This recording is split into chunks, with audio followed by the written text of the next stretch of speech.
सकते हैं दोस्तों हमारे कंपनी के पीछे के साइड में कितना सारा पानी हो चुका है। यहाँ पे सारा जलमग्न हो गया है पूरा यहाँ पे।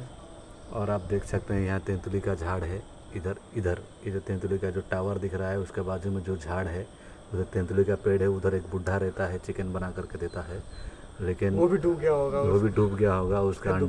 उसका अंडा भी पीछे है, वो भी ये हो गया होगा।